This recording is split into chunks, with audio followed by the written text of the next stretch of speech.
Hey, everybody, and welcome back to the Lead with Love podcast with Dr. Q, where we talk about love, leadership, and real life lessons that actually matter. And I just had a photo shoot, so you are getting a glam episode. On this episode 20, we are going to talk about the power. See these guns? The power of collaborative decision making. And if you're here right now, it is not an accident. Come on in. This is where you're supposed to be. All right. So let's jump into this episode. I'm excited. So I want to tell you all about the moment that I got completely outvoted in my own building. And I mean like genuinely like Dr. Q, you're wrong. My committee had a very different direction than I did. They saw something I didn't. So I laid out my reasoning and they laid out their reasoning. And when it really came down to it, guess what? They were right and I was wrong.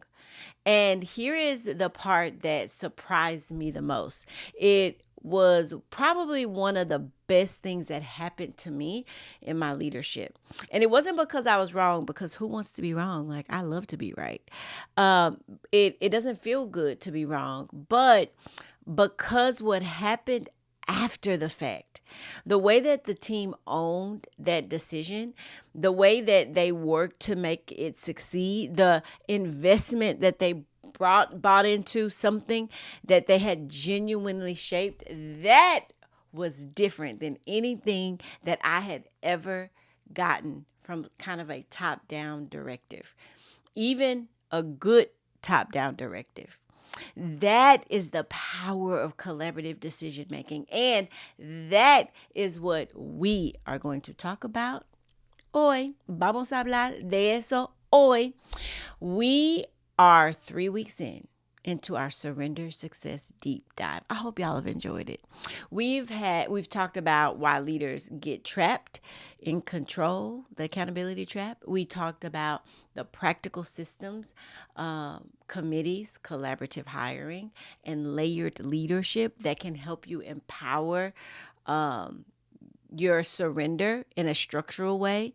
But today we are going to go a little bit deeper into one of the most powerful, most avoided practices in leadership, in my opinion anyway. Actually letting your people make real decisions. With you, of course, but real decisions. And by the end of this episode, you will understand what collaborative decision making actually looks like in real life and what it does not look like. Okay, you are going to learn how to bring your team into real decisions in a way that builds trust and produces better outcomes and authentically. And you're going to walk away today with the practice that separates good leaders from the great leaders. The ability to be outvoted and still lead with integrity and without your ego. That ego, remember, it's a nasty, nasty thing, especially in leadership. So let me start here because this is where most leaders, we get it wrong, including moi. Yo también, okay, for a very long time. Collaborative decision making is not presenting a decision that you already made and you're just asking people if they like it. No, that is not collaboration. That is kind of like performance of collaboration, and your team knows the difference. Okay, you can't get over on them. They have always known the difference, and every single time you do it, you are telling them, "I'm going to pretend like your input matters, and your input is kind of like it's a theater. It's not really real, right?" It is not asking for feedback and then ignoring the feedback that people give you. It's not forming like a committee to review something and then overriding their recommendation because you didn't like where they landed. No, it is not inviting debate and then shutting it down the moment that somebody challenges your thinking and tells you that you're wrong. And now the meeting's over. No, it's not that. Mm-mm. In the book, I write about boards and committees as kind of like this checks and balances. It's a level of accountability, to be honest, and not just a structural tool, but trust building mechanisms. When leaders genuinely lean into these groups, something powerful happens. Guess what? The group challenges ideas that needed to be challenged. It affirms ideas that are actually very solid. And it strengthens the final decision because more perspectives actually shaped it. And the people who participated become highly invested in this success. Leaders, that's what you want. You want other people to want the win, not just you. And the last part is one of the leaders that we constantly underestimate is when people help make a decision. They work harder to make it work, y'all. Not because you told them to, but because they own it. And ownership changes the quality of effort in a way that compliance will never do. The same for teachers. Teachers, you've got to own the children that are in your classrooms because that will change the quality of how you teach them, love them, discipline them. So, what does this real collaborative decision making actually require from you? I'm going to walk you through it a little bit. I had to digress. I'm sorry. First thing it does is it brings real dilemmas, not pre-made decision seeking approval. This is probably the hardest part for most leaders because it requires genuine vulnerability. Brene Brown, no vulnerability, no connection. You have to walk into a room and say, y'all, I actually don't know the answer to this, and I really need your thinking. Not, here's what I'm planning, here are my thoughts. No, actual uncertainty, actual openness, actual vulnerability. And that requires you to trust that not having the answer in front of your team does not diminish your leadership. It doesn't make you less. No, in fact, it deepens your leadership and it makes you human. Second, share the real data and context. Your team can't make a good decision without the information that you have. Be transparent. If budget constraints are real, say so. Say, we don't have the money for this. If there are political factors at play, which 9 times out of 10 there are, name them if you can. And if you've tried this before and it failed, tell them. People make better decisions with all the information. And when you share information very openly, you are also telling your team, I trust you with the real picture. Let's see what you do.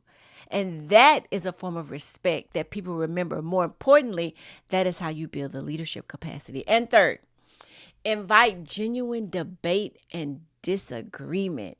This is where a lot of leaders flinch. They're like, because debate is uncomfortable.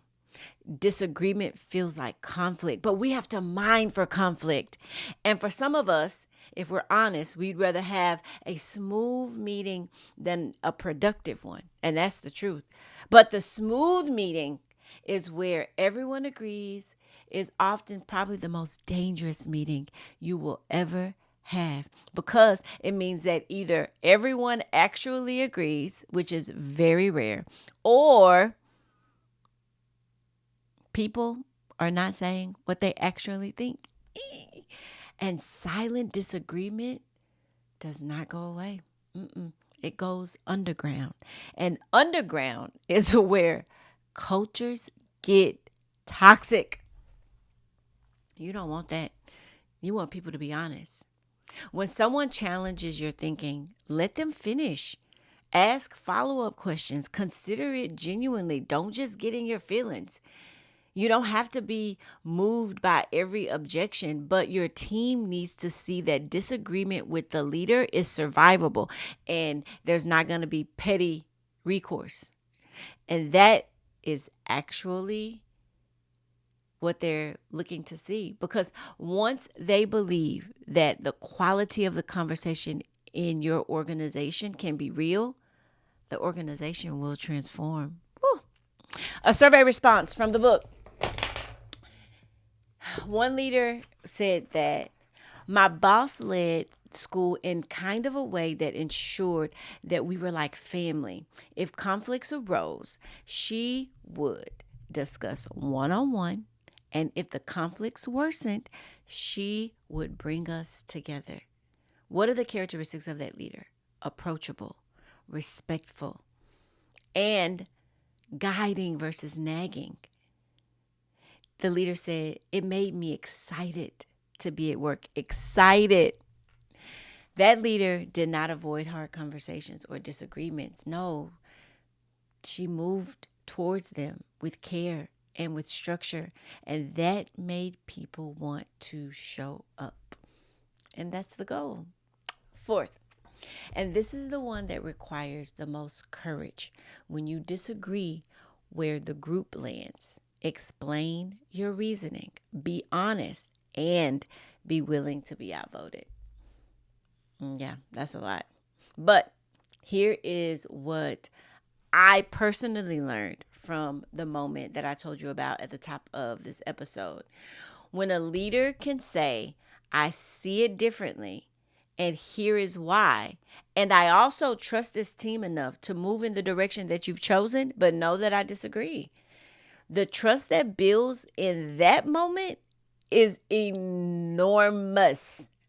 It's huge because your team just watched you put their collective decision, their collective judgment above your individual preference. And that right there, that is surrender, success, like in real time.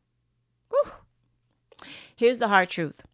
When decisions succeed, you need to credit the team. But when decisions fail, leader, take responsibility as the leader. Every time, without exception. That is the only way the collaborative decision making builds real trust over time.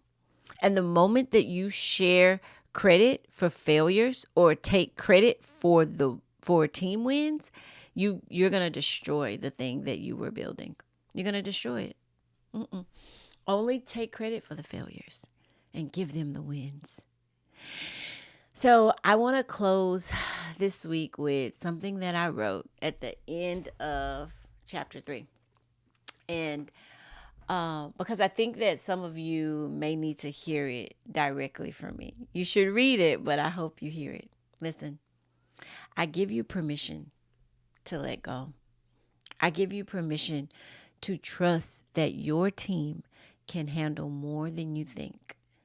I give you permission to fail as you learn to distribute leadership, because failure in pursuit of lasting success beats success through ego-driven heroics every single time. I give you permission, leader, to be human and to have limits and to need help. And most importantly, I give you permission to discover what I learned probably way too late.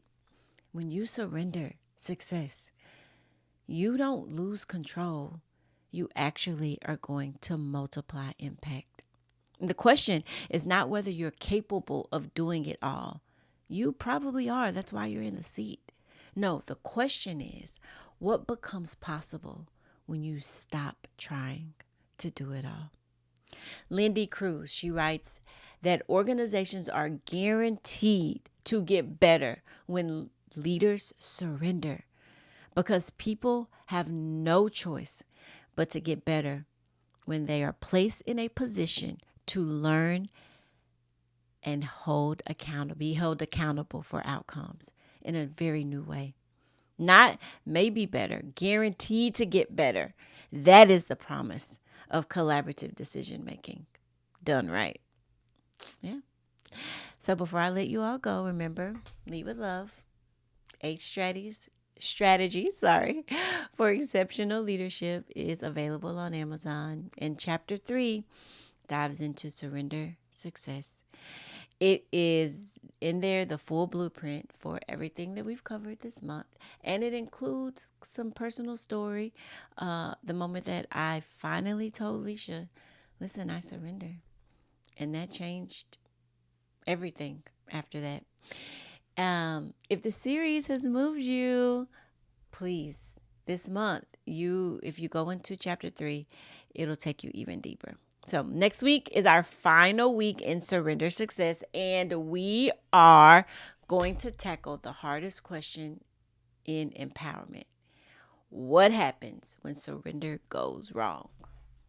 When is it delegation and when is it abdication? So we're going to go there, and I hope to see you. So you don't want to miss it. So um getting outvoted, y'all. That day in my building was humbling. But what came after it was completely extraordinary. My team, they worked harder on that initiative than anything I had ever assigned them before, because it was theirs. And they had shaped it and they had fought for it and they were going to make it work just to prove me wrong, probably. I don't care. It worked. That is what collaborative decision making gives you. Not just better decisions, better people. People who feel the weight of ownership and rise to meet it. Yeah. So this week, bring a real dilemma to your team, not a rehearsed one, a real one. Share the data, invite the debate, and see what happens when, kind of your people discover that their thinking actually matters enough to change the direction of the organization. Let them make it theirs and see how high it rises. And that discovery that they make is going to change everything. So, thank you all for joining me on this glam episode of the Lead with Love podcast. If today's message spoke to you, you know what to do. Share it with a leader who is making all the decisions alone, because they are leaving their team's best thinking on the table, and they're not building any capacity in them or themselves. So don't forget to subscribe so that you don't miss episode 21 next week, when surrender goes wrong. And remember, leading with love is not a one-time decision. What is it, y'all? Yep, it's a daily choice. All right. So choose to lead with love. And until next time, be well. Lead with love.